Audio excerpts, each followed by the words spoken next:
আল্লাহুম্মা ইন্নী আসআলুকা আফিয়া একটি ছোট দোয়া কিন্তু এর অফুরন্ত কল্যাণের একটি দোয়া। এর অর্থ, হে আল্লাহ, আমি তোমার কাছে আফিয়া বা কল্যাণ প্রার্থনা করি। আফিয়া শব্দটি স্বাস্থ্য, নিরাপত্তা, পাপ থেকে মুক্তি এবং দুনিয়া ও আখিরাতের জন্য সকল কল্যাণকে ধারণ করে।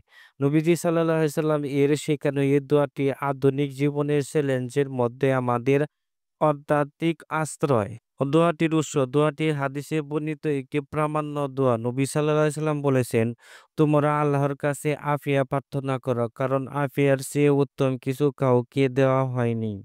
আরো একটি হাদিসে তিনি তার চাচা হযরত আব্বাস ইবনে আব্দুল মুত্তালিব রাদিয়াল্লাহু আনহু-কে বলেন, আল্লাহর কাছে দুনিয়া ও আখিরাতের আফিয়া চাও। আপিয়া অর্থ কি? আপিয়া একটি বিস্তৃত শব্দ। মাওলানা আশরাফ আলী থানভী তার মোনাজাতে মকবুল এর ব্যাখ্যা করেন।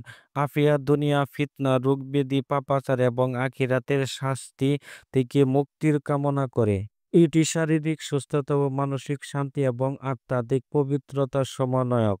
দোয়াটির তাৎপর্য, এর দোয়া ছোট হলেও এর গভীরতা অপরিসীম। নবীজি সাল্লাল্লাহু আলাইহি ওয়াসাল্লাম দোয়াটি প্রায়ই পড়তেন এবং সাহাবীদের শিখিয়েছেন। মুফতি তাকি উসমানির মতে, আফিয়াত দোয়া মুমিনদের জন্য একটা ঢাল যা তাকে দুনিয়ার ফিতনা এবং আখিরাতের কষ্ট থেকে রক্ষা করে। আফিয়া শুধু ব্যক্তির কল্যাণ নয়, বরং পরিবার, সমাজ এবং উম্মাহর জন্য কল্যাণ কামনা করে। একই সঙ্গে এ দোয়া আমাদের আল্লাহর প্রতি নির্ভরশীল হবে এবং তার রহমতের উপর ভরসা রাখতে শেখায়। হাদিসে এসেছে, নবী সাল্লাল্লাহু আলাইহি ওয়াসাল্লাম বলেছেন, যে ব্যক্তি প্রতিদিন ৩ বার বলে আউযু বিল্লাহি সামিউল আলিমি মিনাশ শাইতানির রাজিম এবং আফিয়া দোয়া পড়ে, সে বিপদ থেকে রক্ষা পায়। তো দোয়াটি কখন পড়েন? দোয়াটি যেকোনো সময় যেকোনো জায়গায় পড়া যায়, তবে নির্দিষ্ট কিছু সময়ে পড়লে ফজিলত বেশি পাওয়া যায়।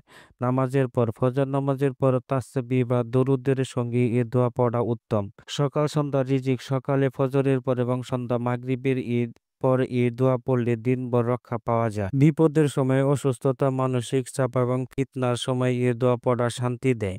নিয়মিত আমলে প্রতিদিনই ৩ বার পড়লে বিপদ থেকে মুক্তি পাওয়ার কথা পাওয়া যায়। আধুনিক জীবনের তাড়াহুড়া, মানসিক চাপ, রোগ-ব্যাধি এবং ফিতনার মধ্যে আল্লাহুম্মা ইন্নী আসআলুকাল আফিয়া দোয়াটি হতে পারে আমাদের মানসিক শান্তির জপমালা।